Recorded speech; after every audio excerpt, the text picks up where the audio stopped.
നമസ്കാരം. ഞാൻ സാജൻ, ചക്കരയുമ്മ സാജൻ. എപ്പോഴും ചക്കരയുമ്മ സാജൻ എന്ന് പറയുന്നത് ഇവിടെ എൻ്റെ ശിഷ്യനായ ഒരു ഫേമസ് ഡയറക്ടറുണ്ട്, കെ സാജൻ.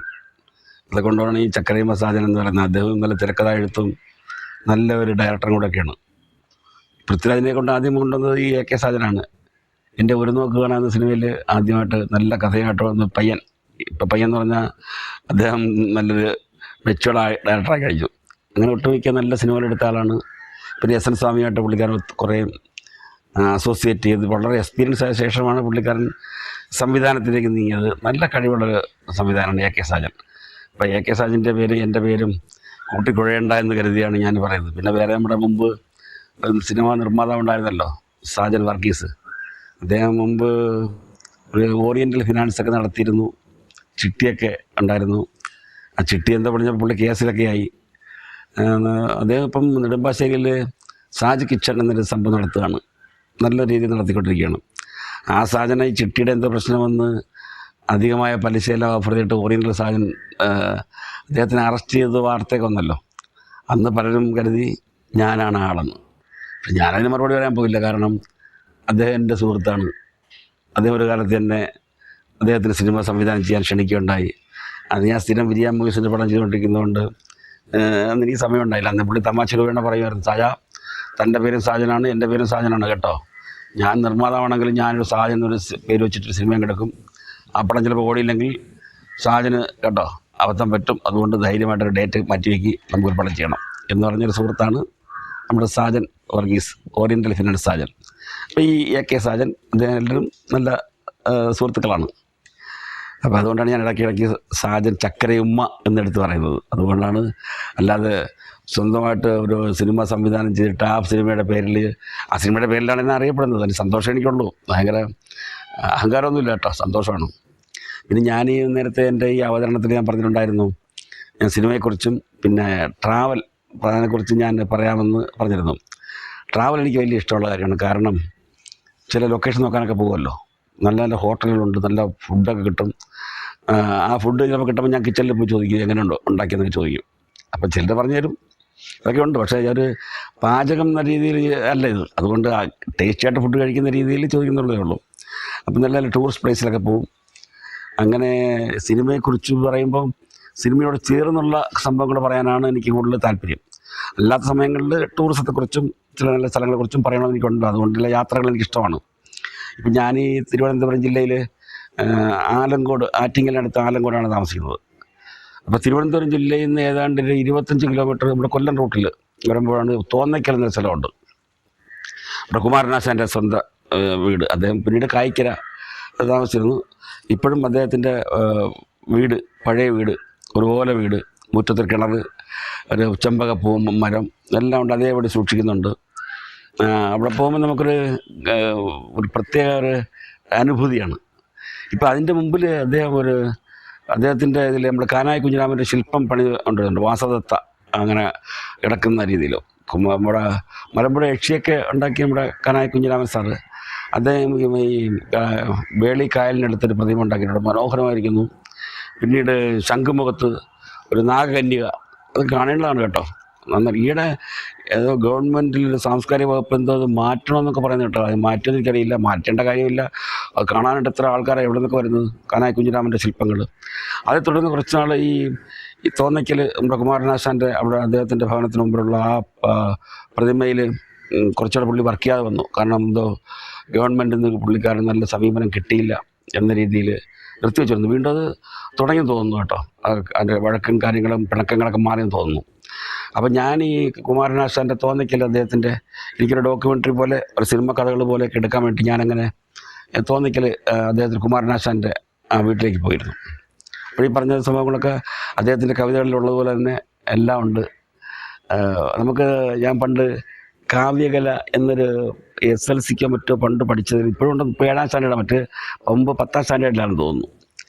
ഏകാന്തം വിഷമമൃതാക്കിയും വെറും പാഴാകാശങ്ങളിൽ അലർവാടി ആരചിച്ചും ലോകാനുഗ്രഹയായഴും കലേ നിൻ ശ്രീകൽത്താരിണ അടിയങ്ങൾ കുമ്പിടുന്നു. ഇന്ന് മനോഹരമായ വരികൾ ഞങ്ങളുടെ പഠിപ്പിച്ച മലയാള അധ്യാപകൻ നല്ലതുപോലെ അർത്ഥം പറഞ്ഞു തരും. അത് നല്ല കഥാപ്രസംഗം പോലെയാണ്. അദ്ദേഹത്തിൻ്റെ പേര് പത്തനാപുരം രാമേന്ദ്രൻ എന്ന് പറയുന്നത്. അത് പറയാൻ കാരണം രാമേന്ദ്രൻ സാറുമാർ 3-4 രാമേന്ദ്രൻ സാറുണ്ടായിരുന്നു ഞങ്ങളുടെ ഒരു കണക്കധ്യാപകൻ, ഒരു സയൻസ് അധ്യാപകൻ, ഒരു മലയാള അധ്യാപകൻ. ഈ അധ്യാപകൻ പത്തനാപുരത്തുകാരനായതുകൊണ്ട് പത്തനാപുരം രാമേന്ദ്രൻ സാറ് അദ്ദേഹമാണ് ഒരു കണക്കിന് നമ്മുടെ മലയാള സാഹിത്യത്തോട് കൂടുതൽ അടുപ്പിച്ചത്. ഇപ്പോൾ രാമായണവും മഹാഭാഗവതവും നമ്മൾ വായിച്ചിട്ടുണ്ടാവില്ല, പക്ഷേ അദ്ദേഹം ഒരു പദ്യശകലം എടുക്കുമ്പോൾ അതിനെക്കുറിച്ചുള്ള വിവരണം തരും. രാമായണത്തിൽ ഇങ്ങനെയാണ്, ഭാഗവതത്തിൽ ഇങ്ങനെയാണ്, ഭഗവത്ഗീതയിൽ ഇങ്ങനെയാണ് എന്നെല്ലാം പുള്ളിക്കാരൻ നമ്മുടെ ചെറുശ്ശേരിയുടെ കൃഷ്ണഗാഥ എടുക്കുകയാണെങ്കിൽ അദ്ദേഹം കൃഷ്ണനെക്കുറിച്ച് പറയും, കുചേലിനെക്കുറിച്ച് പറയും. നമ്മൾ എന്ത് രസമായിട്ട് കേട്ടിരിക്കുന്നത് അറിയാം. അപ്പോൾ ആ പാഠ്യഭാഗം പുള്ളി എടുക്കുന്നത് ഇങ്ങനെയാകുമ്പോൾ നമ്മൾ അവിടെ ശ്രദ്ധിച്ചിരുന്ന് പഠിക്കും, നല്ല മാർക്ക് കിട്ടും. അന്നൊക്കെ മലയാളത്തിൽ എഴുതിയാൽ ഒരുപാട് മാർക്കൊന്നും തരില്ല. മാത്തമാറ്റിക്സ് മാത്രമേ ഉള്ളൂ 100 കിട്ടുന്നത്, പിന്നെ ഫിസിക്സിനൊക്കെ കിട്ടും. മലയാളത്തിന് എത്ര എഴുതിയാലും കിട്ടില്ല. എങ്കിലും നമ്മൾ എഴുതും. ഭാഷയോട് ഏറ്റവും കൂടുതൽ എനിക്ക് സന്തോഷവും വായനാശീലം വളർത്തിയെടുത്തത് ഈ മലയാള അധ്യാപകൻ്റെ ശിക്ഷണം കൊണ്ടാണെന്ന് എടുത്തു പറയേണ്ടിയിരിക്കുന്നു. അപ്പോൾ ഏതായാലും കുമാരനാശാൻ്റെ ഈ ഗ്രഹത്തിലേക്ക് പോയപ്പം അവിടെ ലൈബ്രറി ഉണ്ട്. ആ ലൈബ്രറി നമ്മൾ കാണുമ്പോഴത്തേക്ക് അദ്ദേഹത്തിൻ്റെ പുസ്തകങ്ങളെല്ലാം നിറയുണ്ട്. അദ്ദേഹത്തിൻ്റെ ദുരവസ്ഥ, നളിനി, വീണപൂവ്, കാവ്യകല, പിന്നെ കരുണ. കരുണ പറയുമ്പോഴാണ് എനിക്കിതിലേക്ക് എൻ്റെ ഈ കഥയിലേക്ക് വരുന്നൊരു പ്രധാന സംഭവം വരുന്നത്. കരുണ എന്ന സിനിമയിൽ അഭിനയിച്ചത് ദേവിയാണ്. ദേവി പണ്ടുള്ള സിനിമാ നടിമാരെല്ലാം ഇപ്പോഴത്തെ പെണ്ണുങ്ങളെ പോലെ മെലിഞ്ഞിരിക്കേണ്ട, കുറച്ച് വണ്ണങ്ങളൊക്കെ വേണം. അങ്ങ് പഴയ ആൾക്കാർക്കറിയാം, കുറച്ച് വണ്ണവും ദേഹപുഷ്ടിയൊക്കെ വേണം. ഇപ്പം അങ്ങനെയല്ല. ഇപ്പം ആളില്ല വയറ് പോലത്തെ വയറായിരിക്കണം, ശുഷ്കൂടെ മെലിഞ്ഞിരിക്കണം. കാരണം അത് ഹിന്ദിയിലൊക്കെ പണ്ട് നടിമാർ പലരും മെലിഞ്ഞിരിക്കുകയല്ലേ. ഇപ്പം നമ്മുടെ വീട്ടിലെ പെൺകുട്ടികൾ പോലും ആഹാരം കഴിക്കില്ല, വളരെ മെലിഞ്ഞിരിക്കാൻ വേണ്ടിയിട്ടേ. സൗന്ദര്യം അങ്ങനെയാണെന്ന്. ഒരു കണക്കിന് വയറും ചാടിയിരിക്കാതിരിക്കുന്നത് നല്ലത്. എങ്കിലും മുൻപുള്ള നായികമാരെല്ലാം ഈ അല്പം വണ്ണമുള്ളതിൽ കുഴപ്പമില്ല. അങ്ങനെ ഒരു വണ്ണമുള്ള നടിയായിരുന്നു ദേവികയാണ് ഈ കരുണയിൽ അഭിനയിച്ചത്. അതിൽ ഈ കരുണ എന്ന പുസ്തകം കാണുമ്പോൾ പെട്ടെന്ന് നമുക്ക് ദേവിക നമുക്ക് ഓർമ്മ വരും. അതിൽ വാസവത്ത ഒരു വേശ്യയായിട്ട് ജീവിച്ചൊരു വാസവത്തെയാണല്ലോ. പക്ഷെ അവർ വേശ്യാവൃത്തി എന്താണെന്നുള്ളത്, എന്താണെന്നുള്ളത് കുമാരനാശാൻ ശരിക്കും വിവരിച്ചിട്ടുണ്ട്. അതിൽ അദ്ദേഹം ആ വാസവത്തെ കാണാനായിട്ടൊരു ബുദ്ധസന്യാസി ഇല്ലല്ലോ, ഉപഗുപ്തൻ. ആ ഉപഗുപ്തൻ നമ്മുടെ KP ഉമ്മറാണ് ആ സിനിമയിൽ അഭിനയിച്ചത് കരുണയിൽ. അദ്ദേഹത്തിന് കറക്റ്റ് എന്തുകൊണ്ടന്ന് ഉപഗുപ്തനായിട്ട് നമ്മൾ KP ഉമ്മറിനെ ഇട്ടതെന്ന് വെച്ചാൽ സത്യത്തിൽ എന്നത് നമ്മളിപ്പോൾ ആലോചിക്കുമ്പം അദ്ദേഹം അല്ലാതെ ആ റോളിന് അന്ന് വേറെ ആരുമില്ലായിരുന്നു. നസീർ സാറോ അല്ലെങ്കിൽ സത്യമാഷോ ഒന്നും, അന്നത്തെ സാറ് അവരൊക്കെയാണല്ലോ അന്ന് പ്രബലന്മാരെ നിന്ന കാലത്ത്. അന്ന് എന്തുകൊണ്ട് ഉപഗുപ്തനായിട്ട് ഇദ്ദേഹത്തിൻ്റെ, അതും ബുദ്ധഭിക്ഷു, ഇദ്ദേഹം നല്ല വണ്ണമുള്ള ആളാണ്. പക്ഷേ ഇദ്ദേഹത്തിൻ്റെ ഉമ്മർ സാറിൻ്റെ കണ്ണുകൾ ശ്രദ്ധിച്ചിട്ടുണ്ടോ? അതിമനോഹരമായ കണ്ണുകളാണ്, സൗന്ദര്യമുള്ള മുഖം. അദ്ദേഹത്തിൻ്റെ പ്രവൃത്തി, നടത്ത എല്ലാം ഒരു മനോഹരമായ പ്രത്യേക രീതിയിലാണ്. അതിന് ബുദ്ധഭിക്ഷുവായിട്ട് പുള്ളിക്കാരന് വന്നപ്പോൾ നമുക്ക് ശരിക്കൊരു സന്യാസിയാണെന്ന് തോന്നി. പക്ഷേ ഈ ബുദ്ധഭിക്ഷു വാസവത്തെ കാണാൻ ചെന്നപ്പോൾ അവർക്ക് ഇദ്ദേഹത്തിൽ മോഹമുദിച്ചു എന്നാണ് ആശാൻ പറയുന്നത്. അപ്പോൾ എല്ലാം ഇത്രയും പുരുഷന്മാർ ആ സ്ത്രീയെ സമീപിച്ചിട്ടും, അതായത് ഇപ്പോഴത്തെ ദിനാറ് എന്നൊക്കെ പറഞ്ഞ ഒരു വരാഹം എന്നാണ് പറയുന്നത് പണത്തിന്, സ്വർണത്തിനും നാണയത്തിനൊക്കെ വരാഹം. അപ്പോൾ എത്ര വരാഹം വേണമെങ്കിലും അദ്ദേഹത്തിന് നൽകാം. ഈ തോഴിയോട് പറയുകയാണ് ഈ വാസവത്ത, എനിക്ക് അദ്ദേഹത്തെ ഒന്നുകൂടെ കാണണം എന്ന് പറഞ്ഞേക്കും. അപ്പോൾ അദ്ദേഹം പറഞ്ഞേക്കും സമയമായില്ല എന്ന്. കാരണം ബുദ്ധഭിക്ഷു എന്ന് പറയുന്നത് അദ്ദേഹം ഒരു ഭിക്ഷുവാണ്. അദ്ദേഹം സന്ദർശിച്ചത് വെറും മറ്റ് ദുഷിച്ച മുഖത്തോടെയല്ല. ഈ സ്ത്രീയെ കാണണം എന്നുള്ളത് തോന്നിയിട്ടും അവരുടെ ദുരവസ്ഥ കണ്ടിട്ടും അവരുടെ വിഷമം കണ്ടിട്ടും ആശ്വസിപ്പിക്കാനാണ് ഈ യുവഗുപ്തനോട് ചെല്ലുന്നത്. പക്ഷേ ആ യുവഗുപ്തനെ കണ്ട ആ നിമിഷം തന്നെ ഇവർ പ്രണയവശായി എന്നാണ് ആശാൻ പറയുന്നത്. അപ്പോൾ തോഴിയെന്ന് പറയുമ്പോൾ ഇവർ പറയും, സമയമായില്ല പോലും ക്ഷമ എൻ്റെ ഹൃദയത്തിൽ ഒഴിഞ്ഞു തോഴി. അതായത് ഉപഗുപ്തൻ പറഞ്ഞു സമയമായില്ല എന്ന്. അപ്പോൾ ഇവർക്കൊരു നിരാശയാണ്. സമയമായില്ല പോലും, എൻ്റെ ക്ഷമ എനിക്ക് ഒഴിഞ്ഞു, എൻ്റെ ഹൃദയത്തിൽ നിന്ന് ഒഴിഞ്ഞു തോഴി. ഒരിക്കലും വരില്ലെന്ന് പറഞ്ഞില്ലല്ലോ, എന്നാൽ ഒരിക്കലും വരുന്നതിന് ഒരുക്കമില്ലേ എന്നാണ് വീണ്ടും ചോദിക്കുന്നത്. അതുകൊണ്ട് അവർ ആ തീവ്രമായ പ്രണയത്തിനാണ് അവർ ആശാൻ കൊടുത്തിരിക്കുന്ന വരികളുടെ നമ്മൾ തീവ്രത മനസ്സിലാക്കേണ്ടത്. അപ്പോൾ അതുപോലെ 1 കോടി വരാഹനം കിടനിൽക്കില്ല, ഒന്ന് ആ വിരിമാറിൽ തലചായ്ക്കാൻ കൊതിച്ചുപോയി എന്ന്. 1 കോടി വരാഹനം കിടനിൽക്കില്ല. അതായത് രാജാക്കന്മാരും പ്രഭുക്കന്മാരും കോടികൾ വരാഹം കൊടുക്കുന്നുണ്ട് ഈ സ്ത്രീയുടെ സാമീപ്യത്തിന് വേണ്ടിയിട്ട്.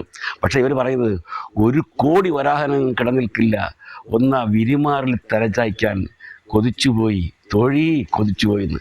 ആരാണ് അഭിനയിച്ചറിയാമോ? ദേവിക. ഈ ദേവിക ആരാണ്? നമ്മുടെ കനകയുടെ അമ്മ. പിന്നെ ഇവർ ഒരു തമിഴ് പാട്ടിൽ നെഞ്ചം മറപ്പതില്ലേ ഇതൊരു പാട്ടൊക്കെ ഉണ്ടല്ലോ.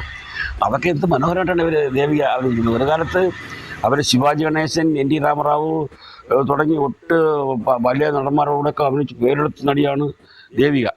അവർ പിന്നീടാണ് അവരുടെ മകള് കനക സിനിമയിലേക്ക് വരുന്നത്. ദേവിയെക്കുറിച്ച് പറയുകയാണെങ്കിൽ അവർ സിനിമയിൽ നിന്ന് മാറിയിട്ട് അമിതമായ ഒരു ഭക്തിക്ക് അടിമയായിപ്പോയി. ഭക്തിയല്ല ആക്ച്വലി ഇതായത്. അവർ ദുർമന്ത്രവാദമൊക്കെ വിശ്വസിക്കാൻ തുടങ്ങി.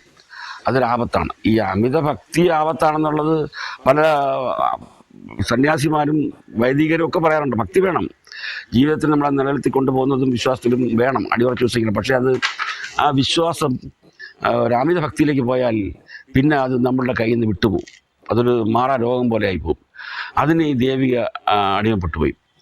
ദേവികയുടെ ഭർത്താവ്, അതായത് കനകയുടെ അച്ഛൻ്റെ പേര് ദേവദാസ് എന്നാണ്. അവർ ഈ അമ്മ പറയുന്നത് വെച്ചാൽ അവരുടെ കോടിക്കണക്കിന് സ്വത്ത് അടിച്ചു മാറ്റാനായിട്ടായിരുന്നു ഇദ്ദേഹത്തിൻ്റെ രീതി എന്നാണ്. അതുകൊണ്ട് അവർ തമ്മിൽ വേർപിരിയേണ്ടി വന്നു. പിന്നെ ഈ കനകയെ ഈ അച്ഛൻ കൊണ്ടുപോകുമോ എന്ന് ഈ അമ്മ ഭയന്നു. ഈ കനക അഭിനയിക്കാൻ വേണ്ടി വരുമ്പോഴത്തേക്ക് അദ്ദേഹം കേസ് കൊടുത്തേ, പ്രായപൂർത്തിയാവാത്ത പെൺകുട്ടിയെ കൊണ്ടുപോയി അഭിനയിപ്പിച്ചു എന്ന് പറഞ്ഞിട്ട്. കരകാട്ടക്കാരൻ എന്നൊരു രാമരാജൻ നായകനായിട്ട് അഭിനയിച്ച പടത്തിലാണ് ഇവരാദ്യമായിട്ട് അഭിനയിച്ചത് തമിഴിൽ. ഭയങ്കരമായിട്ട് മാങ്കുയിലേ പൂങ്കുയിലേ എന്നൊരു പാട്ടൊക്കെ ഇല്ലേ ഒന്ന്. അതായത് ആ കാലത്ത് രജനീകാന്തൊക്കെ അഭിനയിക്കുന്ന പടത്തേക്കാളും കൂടുതൽ നാളുകൾ ഓടിയ പടമാണ് ഗ്രാമ പശ്ചാത്തലത്തിലെടുത്ത കരകാട്ടക്കാരൻ. അതിലൊരു ഗ്രാമീണ സൗന്ദര്യമുള്ള നടിയെ ആണ്. ഒരു നല്ല വിടർന്ന കണ്ണുകളും സുന്ദരിയായ പെൺകുട്ടിയാണ് കനക. അപ്പോൾ ആ പെൺകുട്ടിക്ക് അന്ന് പ്രായപൂർത്തിയായില്ല, അമിതമായിട്ട് സമ്പാദിക്കുന്നതിന് വേണ്ടിയിട്ടാണ് ഈ കുട്ടിയെ കൊണ്ട് ജോലി ചെയ്യിപ്പിക്കുന്നതെന്ന് പറഞ്ഞ് അച്ഛൻ കേസ് കൊടുത്തു. അവസാനം കോടതി എന്തോന്നത്, അങ്ങനെ വിവാഹം കഴിപ്പിക്കുന്നതിന് മാത്രമേ ഉള്ളൂ ഈ പ്രായപരിധി എന്നുള്ളത്. അല്ലാതെ ഈ രീതിയിലുള്ള കലാസംബന്ധമായിട്ട് പ്രവൃത്തി ചെയ്യുന്നതിലൊരു കഠിന പ്രവൃത്തിയൊന്നും പറയാൻ പറ്റില്ല എന്ന് കോടതി വിധി വന്നു. കരകാട്ടക്കാരൻ അവർ തമിഴിൽ വളരെ പ്രശസ്തമായ പേരെടുത്ത ശേഷം പിന്നെ അവർ തെലുങ്ക്, തമിഴ്, പിന്നെ തമിഴല്ലാതെ തന്നെ കന്നഡ, ഇങ്ങനെ കുറേ ഭാഷകൾ അഭിനയിച്ചു. മലയാള പടത്തിൽ അങ്ങനെയാണ് ഗോഡ് ഫാദറിൽ വരുന്നത്. ഗോഡ് ഫാദറിൽ നല്ലൊരു കഥാപാത്രമായിട്ടില്ലേ, ആനപ്പാറ അച്ചാമ്മയാണ് അവരുടെ മകളായിട്ടും. ആ വീട്ടിൽ പുരുഷന്മാർക്ക് പ്രവേശമില്ല. അങ്ങനെ ഒരു സമയത്ത് ജഗദീഷ് താമസിക്കുന്ന മെൻസ് ഹോസ്റ്റലിൽ കനക വരും. അപ്പോൾ ജഗദീഷ് പോയി പറയും, ഒരിക്കൽ മുകേഷ് പറഞ്ഞതാണ്. ജഗദീഷ് പോയി പറയും, എടാ നിന്നെ കാണാൻ ആ പെണ്ണ് വരുന്നുണ്ട്, അവളുടെ പേര് മാലു എന്നും കിട്ടുന്ന കഥാപാത്രത്തിൻ്റെ പേര്, മാലു വരുന്നുണ്ടെന്ന് പറഞ്ഞു. ഇവൻ ചാടിപ്പി കഴിഞ്ഞപ്പോഴത്തേക്ക് രാത്രി ആമ്പിളരൊക്കെ കിടക്കുമ്പോഴത്തേക്ക് മുടുവസ്ത്രമൊക്കെ പോകുമല്ലോ, കല്ലുങ്കിയൊക്കെ അലക്ഷം കണ്ടല്ലേ ജീവിതമൊക്കെ ഈ ബാച്ചിലേഴ്സൊക്കെ ഉള്ളത്. അപ്പോൾ ചാടി എഴുന്നേൽപ്പം മുടുവസ്ത്രം കാണാനില്ല. പിന്നെ ബെഡ്ഷീറ്റൊക്കെ എടുത്ത് കൊടുത്ത് പുള്ളിക്കാരൻ നേരെ ഇറങ്ങി വന്നിട്ട് കനകയായിട്ടൊക്കെ സംസാരിക്കുമ്പോഴത്തേക്ക് സംസാരിച്ച മധ്യ ഇദ്ദേഹത്തിൻ്റെ ബെഡ്ഷീറ്റ് അങ്ങ് അഴിഞ്ഞു പോകും. ഇത്രയും അഴിഞ്ഞു പോകുന്നത് അപ്പോഴത്തേക്ക് കനക അത് കണ്ടെങ്കിലും കാണാത്ത ഭാഗത്ത് നിന്ന് ആ സീൻ കൊഴിപ്പിച്ചു. പക്ഷേ അത് തുടർന്ന് ചെയ്യാൻ പറ്റില്ല. ഇത്രയും പിറ്റേ ദിവസവും ഈ സീൻ എടുക്കേണ്ടി വന്നു. ഈ സീൻ എടുക്കേണ്ടി വന്നപ്പോഴത്തേക്ക് പുള്ളിക്കാരൻ ഭദ്രമായിട്ട് അത് കണ്ടിന്യൂറ്റി വേണമല്ലോ, അതേ ബെഡ്ഷീറ്റ് തന്നെ കൊടുക്കണം. കാരണം ആ സീൻ്റെ പാതി എടുക്കണ്ടേ. ഏതായാലും പുള്ളി എന്ത് ചെയ്യുന്ന വെച്ചാൽ അതേ സീൻ തന്നെ എടുക്കണം എന്നുള്ളതുകൊണ്ട് അടിവസ്ത്രമായിട്ട് ഇട്ടിരുന്ന അണ്ടർവെയറും മാറ്റിയില്ല. അത്രേ സാധാരണ നമ്മൾ അണ്ടർവെയറൊക്കെ ഒരു ദിവസം കഴിയുമ്പോൾ മാറ്റുമല്ലോ, അത് ഇത് മാറ്റിയില്ല. അത്രേ അപ്പോൾ ഇദ്ദേഹം പിന്നെ മുകേഷിൻ്റെ തമാശയാണ്, എക്സാറേഷൻ ആവാം. ഇദ്ദേഹത്തിന് അഭിനയം ടെൻഷനായിരുന്നു. അത്രേ മുകേഷ് പറയുന്നത്, ഏതെങ്കിലും കാരണവശാൽ ഇന്നലത്തെ പോലെ ആ ബെഡ്ഷീറ്റ് അങ്ങ് അഴിഞ്ഞു പോയാലേ ഈ അണ്ടർവെയർ കണ്ണ കാണുമല്ലോ. അപ്പോൾ കണ്ണ വിചാരിക്കില്ലേ, ചേട്ടാ ഇവൻ ഈ ഒറ്റ അണ്ടർവെയറേ ഉള്ളോ. ആ ടെൻഷനായിരുന്നു അത്ര മുകേഷ്. ഇത് സത്യം പറഞ്ഞ മുകേഷിൻ്റെ കയ്യിൽ നിൽപ്പാണ്, മനഃപൂർവ്വം പറയുന്നതാണ്. ഏതായാലും കനക അതാണ്ട് അഭിനയിച്ചു. മുകേഷിൻ്റെ അവതരണം നല്ലതായിരുന്നു. പിന്നീട് കനക ഒരുപാട് അഭിനയിച്ചിട്ടുണ്ട് മലയാളത്തിൽ തന്നെ. എൻ്റെ പടത്തിൽ അവർ അഭിനയിച്ചിട്ടുണ്ട് മംഗല്യസൂത്രം. അതിൽ മുരളിയായിരുന്നു നായകൻ. മുരളി ആ കഥയിൽ ഒരു പകുതിയാകുമ്പം മരണപ്പെട്ടു, ഒരു ഫൈറ്റിൽ മരണപ്പെട്ടു. അത് നല്ല രീതിയിൽ ഒരു 2 കുഞ്ഞുങ്ങളൊക്കെ ഉണ്ട് വളർത്തുന്ന അതിമനോഹരമായിട്ട് അവർ അഭിനയിച്ചു. അപ്പോൾ ഒരു ദിവസം ഞാനിങ്ങനെ ഷൂട്ടിങ്, വിജയാമൂസിൻ്റെ പടമാണ് മംഗല്യസൂത്രം.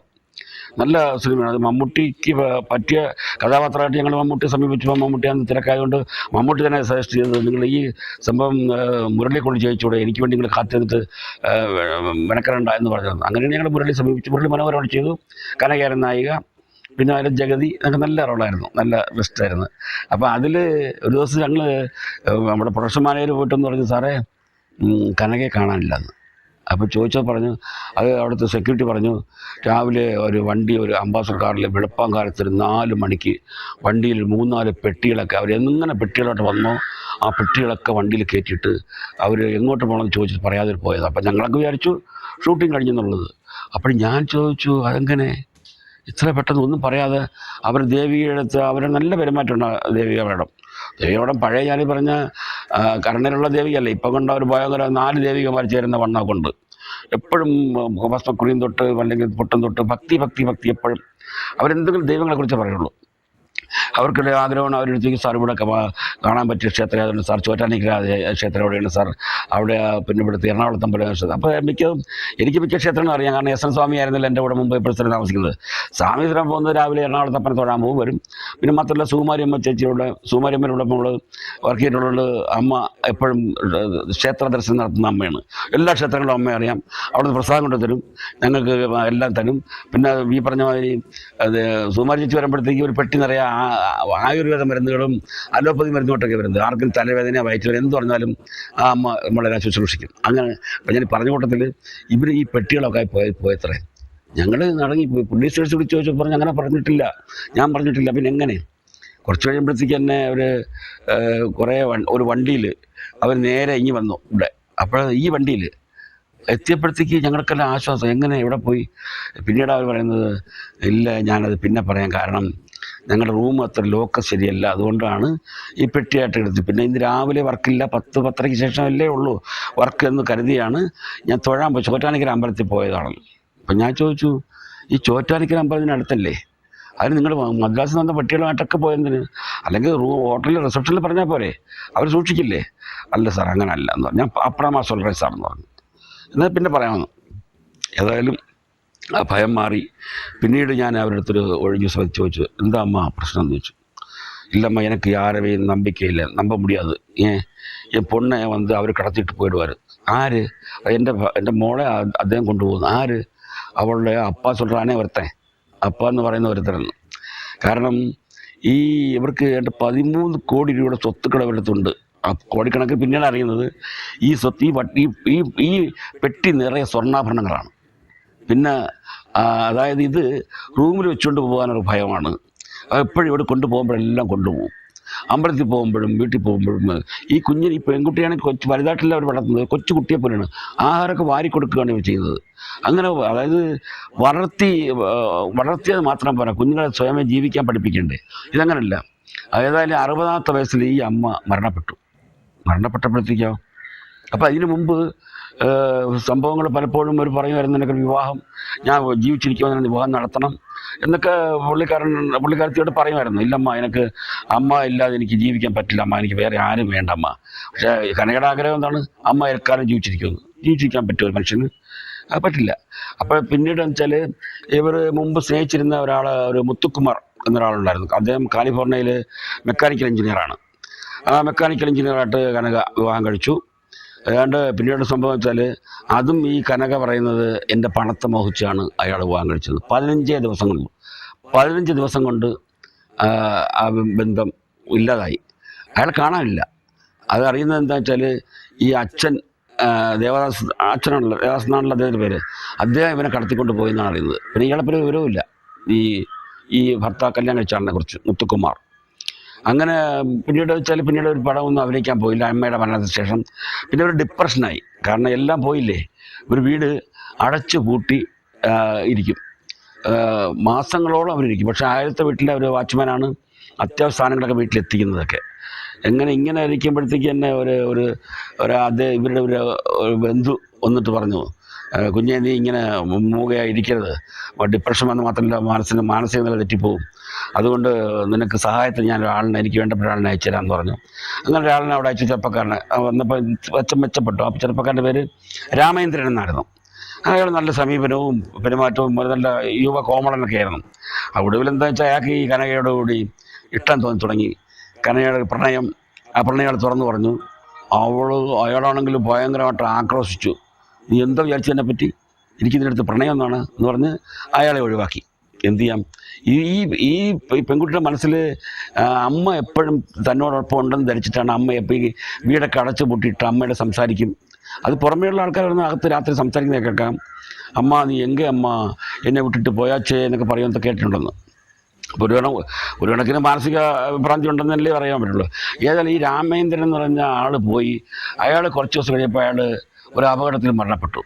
അപ്പോൾ ഇവർക്ക് വീണ്ടും വിഷമമായി. കാരണം എന്നെ കാരണമല്ലേ ആ ചെറുപ്പക്കാരൻ മരണപ്പെട്ടത് എന്നത് വീണ്ടും പിന്നെ പുറത്ത് വരാതെയായി. അങ്ങനെ ഇരിക്കുകയാണ് നമ്മുടെ കുട്ടിപ്പത്മിനി എന്നൊരു പഴയ നടിയുണ്ടല്ലോ, അവരിത്തിരി എന്നെ സഹായിക്കുന്ന കൂട്ടത്തിലാണ്. എൻ്റെ ഡയറക്ടർ ശങ്കരൻ നായർ സാറിൻ്റെ ഭാര്യ ഉഷാറാണിയെ പോലെയാണ്. ഉഷാറാണി ആരെങ്കിലും വിഷമം അനുഭവിക്കുകയാണെങ്കിൽ അവരവിടെ കണ്ടുപിടിച്ച് അവരെ സഹായം ചെയ്യാൻ മെനക്കെടുന്ന ഒരു ആളാണ് ഉഷാറാണി. പണ്ട് സെക്സ് നടിയൊക്കെ അഭിനയിച്ച സാധന എന്നൊരു നടി ഉണ്ടല്ലോ, നസീർ സാറിനോടൊക്കെ അഭിനയിച്ചിട്ടുള്ള സാധന, ഡാൻസൊക്കെ ചെയ്യുന്ന ആ സാധന വിവാഹം കഴിച്ചിട്ട് പോയി എവിടെയോ പോയി അവർ വളരെ വിഷമിച്ചാണ് കഴിയുന്നുള്ളത് കണ്ട് അവർ അറിഞ്ഞിട്ട് ആ നാട്ടിൽ പോയിട്ട് ഉഷാറാണി അവരെ കണ്ടുപിടിച്ച് അവരുടെ ഡീറ്റെയിൽസൊക്കെ എടുത്തിട്ട് നേരെ നമ്മുടെ അമ്മ അസോസിയേഷനിൽ അപ്ലൈ ചെയ്തിട്ട് അവർക്ക് മാസം പ്രതി പെൻഷൻ വരെ ഈ ഉഷാറാണി റെഡിയാക്കി കൊടുത്തു. അത്ര സഹായം ചെയ്യുന്ന രീതിയാണ് ഉഷാറാണി. അവർ മരണപ്പെട്ടു പോയി. അതുപോലെ സ്വഭാവമുള്ള സ്ത്രീയാണ് ഈ കുട്ടിപ്പത്മിനി. അവർ ഒരുപാട് സീരിയലൊക്കെ നിർമ്മിച്ചിട്ടുള്ള ഒരാളാണ് തമിഴിൽ. ആരെയും സഹായിക്കുന്ന പ്രകൃതം ഉണ്ട്. അങ്ങനെയൊക്കെ അവരറിഞ്ഞു കനക ഇങ്ങനെ ഏകാന്തവാസമാണ്, ഇതെന്തോ ഒരു അപകടത്തിലേക്ക് പോകുമെന്ന് അറിഞ്ഞും കൊണ്ട് കുട്ടിപ്പത്മിനി നേരെ അവിടെ പോയി ഒരുപാട് ബുദ്ധിമുട്ടിയ ശേഷമാണ് അവർ കഥ തുറന്നപ്പോൾ പറഞ്ഞു ജനലിൽ നോക്കിയപ്പോൾ കുട്ടിപ്പത്മിനിയാണ്. അപ്പോൾ കുട്ടിപ്പത്മിനി ഞാനാണ്, നീ വിഷമിക്കാനും നിനക്ക് കാര്യം സംസാരിക്കാനാണ് കഥ പറഞ്ഞിട്ടെല്ലാം കണ്ട ശേഷം കുട്ടിപ്പത്മിനി പറഞ്ഞു, കനക നീ ഇങ്ങനെ എന്നിട്ട് ജീവിതം പാഴാക്കരുത്, നിനക്ക് ജീവിതമുണ്ട്, നിനക്ക് ഇഷ്ടമുണ്ടെങ്കിൽ സിനിമ അഭിനയിച്ചാൽ മതി. പക്ഷേ ഈ വലിയ വീട് വിറ്റിട്ട് അതായത് പറഞ്ഞ 13 കോടി രൂപയുടെ സ്വത്തുള്ള ഈ ആസ്തിയുള്ള ഒരാളാണ് ഈ കനക. ഇതെല്ലാം വിട്ടിട്ട് പാടില്ല, നീ മാനസികത തെറ്റിപ്പോവും. ഇപ്പം തന്നെ നിൻ്റെ മാനസികത ശരിയല്ല. അതുകൊണ്ട് കാര്യം ചെയ്യും, നല്ല വിലയ്ക്ക് ഈ വസ്തു വിറ്റിട്ട് ഒരു ഫ്ലാറ്റോ എല്ലാം എടുത്തിട്ട് നല്ല രീതിയിൽ ഫ്ലാറ്റ് എടുക്കുക. അപ്പോൾ ഞങ്ങളിവിടെ സന്ദർശിക്കാൻ വരാം. അപ്പം നിനക്കൊരു പ്രത്യേക ലൈഫായിട്ടും നിനക്ക് എല്ലാ ആൾക്കാരെയും എല്ലാം കണ്ട ശേഷം നിനക്ക് വീണ്ടും ഒരു നിത്യജീവിതത്തിലേക്ക് തിരിച്ചു വരാം എന്നൊക്കെ പറഞ്ഞു. അപ്പോൾ ഇതിനു മുമ്പൊരു സംഭവം ഉണ്ടായി. അതല്ലേ പ്രധാനമായിട്ട് ഞാൻ പറയാൻ ഉദ്ദേശിച്ചത്. ഒരു ദിവസം തമിഴ് പത്രത്തിലും കണ്ട ഒരു ന്യൂസ് വന്നു. ഞാൻ അത് ശരിക്കും വായിച്ച് നമ്മുടെ ആലപ്പി ഭക്ഷണം ഒരു യൂട്യൂബ് ചാനൽ നടത്തുന്നുണ്ട്. മുമ്പ് നമ്മുടെ ശാന്തിയുള്ള ദിനേശ് മുമ്പല്ല ഇപ്പോഴും നടന്നുകൊണ്ടിരിക്കുന്നു. ഞാനിതൊക്കെ ശ്രദ്ധിക്കാറുണ്ട്. ശാന്തിയുള്ള ദിനേശിന് മുമ്പ് ഒരു പത്രപ്രവർത്തകനായിരുന്നു. പിന്നെ ഒരുപാട് സിനിമകളൊക്കെ അസോസിയേറ്റ് ഡയറക്ടറായിരുന്നു. ഒരുപാട് അനുഭവങ്ങളൊക്കെ ഉള്ള ആളാണ് ശാന്തിയുള്ള ദിനേശ്. അപ്പോൾ ശാന്തിയുള്ള ദിനേശ് കുറച്ച് മൂർച്ചയേറിയ രീതിയിലൊക്കെയാണ് പുള്ളി പറയുന്നത്. അതിന് ഈ പത്രപ്രവർത്തകനായതുകൊണ്ടായിരിക്കാം അങ്ങനെയൊക്കെ. അതുപോലെ ആലപ്പി അഷ്റഫിന് ഒരുപാട് സിനിമ എക്സ്പീരിയൻസ് ഉണ്ട്. പുള്ളി മിമിക്രി ആർട്ടിസ്റ്റാണ്. പിന്നെ നല്ലപോലെ ഈ പ്രസൻറ്റ് ചെയ്യാനറിയാം. അതായത് പുള്ളിയുടെ ഈ ചാനലിൽ ഞാൻ കാണാറുണ്ട്. അതുപോലെ പുള്ളി പാട്ടൊക്കെ പാടി കഥാപ്രസംഗം പോലെയൊക്കെ പുള്ളി പറയും. നല്ല അവതരണമാണ്. പിന്നെ പലതും ഇപ്പോൾ ഈയിടെ കണ്ടപ്പോൾ ഡയറക്ടർ രഞ്ജിത്ത് ഒടുവിൽ ഉണ്ണികൃഷ്ണന് അടിച്ചു എന്നുള്ള സംഭവം ഞാൻ കണ്ടു. അത് ഞാൻ അതിനെക്കുറിച്ച് അഭിപ്രായം പറയാൻ ഞാൻ ആളല്ല. അത് അദ്ദേഹം കണ്ടതാണ്. അതിനെക്കുറിച്ച് നിശ്ചിതമായിട്ട് ശാന്തിയുള്ള ദിനേശ് അദ്ദേഹത്തിന് മറുപടി കൊടുത്തതാണ്. അതൊക്കെ ഞാൻ കണ്ടതാണ്. അതിനെക്കുറിച്ചല്ല ഞാൻ പറയാൻ പോകുന്നത്. അപ്പോൾ ഏതായാലും അതിൽ കനകയെക്കുറിച്ച് പറഞ്ഞു. കനക എൻ്റെ മംഗല്യസൂത്രത്തിൽ അഭിനയിച്ച നടിയാണല്ലോ. അവർ നല്ല സ്ത്രീ, നല്ല പെരുമാറ്റം, അമ്മയും മോളും ഒക്കെ. അപ്പോൾ അവർ ഒരു തമിഴ് പത്രത്തിൽ വന്ന വാർത്തയാണ് പുള്ളിക്കാരൻ കൊടുത്തിരിക്കുന്നത്. അപ്പോൾ ഞാനും അതിശയിച്ചു പോയി. കനക ആലപ്പുഴ ഒരു ക്യാൻസർ ഇൻസ്റ്റിറ്റ്യൂട്ടിൽ അന്തേവാസിയായിരുന്നെന്നും രോഗം മൂർച്ഛിച്ചു, അവർ മരണപ്പെട്ടു, അനാഥമായി കിടക്കുന്ന ആ ശവശരീരം കൊണ്ടുപോകാൻ ആരെങ്കിലും വരണമെന്ന രീതിയിൽ തമിഴ് പത്രത്തിൽ വന്നത്രേ. ഇത് വന്നുടനെ മീഡിയ എല്ലാം ഓടിച്ചെന്ന് അവിടെ ചെന്ന് അങ്ങനെ അന്വേഷിച്ച് പോയപ്പോഴത്തേക്ക് അങ്ങനെ സംഭവമില്ല, ക്യാൻസർ ഇൻസ്റ്റിറ്റ്യൂട്ടും ഇല്ല, അങ്ങനെ ഒരു സംഭവമേ ഇല്ല. അപ്പോൾ അങ്ങനെ ഇവിടെ മുമ്പ് ഇവിടെ പടത്തിൽ അഭിനയിച്ചിരുന്ന കബീർ എന്നൊരാളുണ്ട്, പ്രൊഡക്ഷൻ കൺട്രോളർ, ആലപ്പുഴ. കബീർ നമ്മുടെ സുഹൃത്താണ്, ഞങ്ങൾ ഇടയ്ക്ക് ഫോൺ ചെയ്യാറുണ്ട്. അങ്ങനെ കബീറിനോട് ചോദിച്ചപ്പോൾ കബീർ പറഞ്ഞു, ഇവിടെ അങ്ങനെ ഒരു ഇൻസ്റ്റിറ്റ്യൂട്ടും കാര്യങ്ങളും മാത്രമൊന്നുമല്ല, അവരുടെ വന്നെങ്കിൽ ഞാൻ അറിയുമല്ലോ. പിന്നെ അവരുടെ സംഭവം ഇവിടെ വന്നപ്പോഴും പണ്ട് സിദ്ദിഖാറിൻ്റെ പടത്തിൽ അഭിനയിക്കാൻ വരുമ്പോഴും ഈ അമ്മ അവരുടെ റൂമിനകത്തൊരു മന്ത്രവാദി വിളിച്ചിരുത്തിയിട്ട് മന്ത്രോച്ചാരണങ്ങളും കാരണങ്ങൾ നടത്തിയിട്ടുണ്ട്. അതെനിക്കും ഓർമ്മ വന്നു. കാരണം അന്ന് ഈ പെട്ടി ആയിട്ട് വന്ന് പറഞ്ഞില്ലേ ഈ ഷൂട്ടിംഗ് സ്ഥലത്ത്, അന്ന് വൈകുന്നേരം നോക്കിയ റൂമിൽ ചെല്ലുമ്പോഴത്തേക്ക് നല്ല പുക, ഈ സാമ്പ്രാണിയുടെ പുകയുണ്ട്, പുകമയം. അകത്തൊരു മന്ത്രോച്ചാരണം നടത്തുന്നു. ഇവർ ജനലിൽ അവർ അകത്തുനിന്ന് വിളിച്ച് പറയുന്നു, ഇപ്പം തുറക്കാൻ മുടിയാതെ ഞാൻ വന്ന് പൂജ പണിയിട്ട് ഇരിക്കേ എന്നൊക്കെ പറഞ്ഞു. നമ്മുടെ പ്രൊഡക്ഷൻ അവർക്ക് ഫുഡ് കണ്ടുകൊണ്ട് ചെന്നപ്പം പിന്നീട് അറിയുന്നത് അന്ന് ചോറ്റാനിക്കര അമ്പലത്തിൽ കണ്ട് പോയിട്ട് ഏതോ ഒരു മന്ത്രവാദിയെ കൊണ്ടുവന്നു. കാരണം ഈ അച്ഛൻ്റെ ഉപദ്രവം, ഈ കുട്ടിയുടെ അച്ഛനല്ലേ ദേവദാസ്, അദ്ദേഹത്തിൻ്റെ ഉപദ്രവം മാറ്റാൻ വേണ്ടിയിട്ട് മന്ത്രവാദി കൊണ്ടുവന്നുള്ള മന്ത്രം നടത്തുന്നു. അത് അങ്ങനെയെല്ലാം ചെയ്ത ഒരാളാണ് ഈ ദേവിക. അപ്പോൾ അതുകൊണ്ട് കബീറും പറഞ്ഞു ഇങ്ങനെ മുമ്പൊരിക്കൽ സംഭവം ഉണ്ടായിട്ടുണ്ട്, അപ്പം ഇത് സ്ഥിരം വെച്ച് പുലർത്തുന്ന സംഭവമാണ്. ഏതായാലും കബീർ പറഞ്ഞു അങ്ങനെ കനക ഇവിടെ എന്തെങ്കിലും രീതിയിൽ വന്നിട്ടുണ്ടെങ്കിൽ അവർ പ്രശസ്തയായ നടിയാണ്, ഇവിടെ വന്നിട്ടുണ്ടെങ്കിൽ ഞാൻ അറിയും, നമ്മൾ അങ്ങനെ പല ഹോസ്പിറ്റൽ അന്വേഷിച്ചപ്പോഴും അങ്ങനെ ഒരു ആളുകളെ ചെയ്തിട്ടില്ല. അങ്ങനെയാണ് ഇവർ അന്വേഷിച്ച് ചെന്നപ്പോഴത്തേക്കാണ് മീഡിയയെല്ലാം ചെന്നപ്പോഴത്തേക്ക് എല്ലാം തുറന്നു ഇവരുടെ വീട്ടിൽ. അപ്പം സാക്ഷാൽ കനകനെ അവിടെ നിൽപ്പുണ്ട്. കനക പറഞ്ഞു അവരുടെ ആരോടത്ത് വ്യക്തമായിട്ട് പറഞ്ഞു. മാത്രമല്ല കനക ഒരു ഇൻ്റർവ്യൂവിൽ പുള്ളി അവർ പറഞ്ഞിട്ട് പറഞ്ഞു ഇവിടെ മദ്രാസിൽ ഇല്ലാത്ത ഒരു ക്യാൻസർ ഇൻസ്റ്റിറ്റ്യൂട്ട് അല്ലെങ്കിൽ കേരളത്തിലോ. ഞാൻ കേരളത്തിൽ അഭിനയിക്കാൻ പോയത് വിയറ്റ്നാം കോളനിയിലും മറ്റേതിലുമാണ് അഭിനയിക്കാൻ പോയത്. ഞാൻ അഭിനയിച്ച് തിരിച്ചു വന്നു, അല്ലാതെ എനിക്കിതിന് ആലപ്പുഴ പോകണം, ഞാൻ എന്താ പ്രസന്നവതിയായിട്ട് ആരോഗ്യവതിയായിട്ടിരിക്കുകയല്ലേ. അങ്ങനെ പത്രക്കാർ എന്നെ കാണാത്തോട് പലതും പറയുമായിരിക്കും അവർക്ക് റീച്ച് കൂട്ടാനായിട്ട്, അങ്ങനെയൊന്നുമില്ല എന്നൊക്കെ പറഞ്ഞു. പിന്നീട് ഞാൻ കണ്ടു അവരുടെ സത്യം പറഞ്ഞാൽ അവരെ ഇതിൽ ഞാനിത് യൂട്യൂബിലാണ് കണ്ടേ, ഇടയ്ക്കങ്ങ് മെലിഞ്ഞ് വല്ലാതായിപ്പോയി അവർ. ഇതെന്തോ കനക ഇങ്ങനെ ആയിപ്പോയത്. അതിന് ശേഷം ഒരു സംഭവം ഞാൻ കണ്ടപ്പോൾ മുഖമൊക്കെ ചീർത്തിട്ട് കണ്ണൊക്കെ തള്ളി ഒരുപാട് ഇപ്പോൾ ഈ അടുത്ത കാലത്ത് കാണുമ്പോഴത്തേക്ക് നമ്മൾ പഴയ കാണുന്ന കനകയെ അല്ല, ഒരു പ്രത്യേക മുഖമൊക്കെ വീർത്ത് കണ്ണൊക്കെ തടിച്ച് ഭയങ്കര തടിച്ച ശരീരമൊക്കെ ആയിട്ടിരിക്കുന്നു. ഏതായാലും നന്നായിട്ട് ഇരിക്കുന്നു. ഇനി അതുമാത്രം അവർ മരണപ്പെട്ടില്ല, ഒരു ദുരൂഹ ഇതിൽ മരിച്ചിട്ടില്ല, ക്യാൻസർ ബാധിച്ചിട്ടുമില്ല, അവർ ക്യാൻസറിന് അസുഖമില്ല. ഏതായാലും എൻ്റെ നായികയായിരുന്ന കനകയെക്കുറിച്ച് ആൾക്കാർക്ക് എന്തെങ്കിലും അറിവ് വേണമല്ലോ എന്ന് കരുതിയാണ് എനിക്കത് പറയണം തോന്നി. ഇന്ന് ഇത്രയും നിങ്ങളുടെ അടുത്ത് പറഞ്ഞുകൊണ്ട് ഇന്ന് ഞാൻ അവസാനിപ്പിക്കുന്നു. നന്ദി, നമസ്കാരം.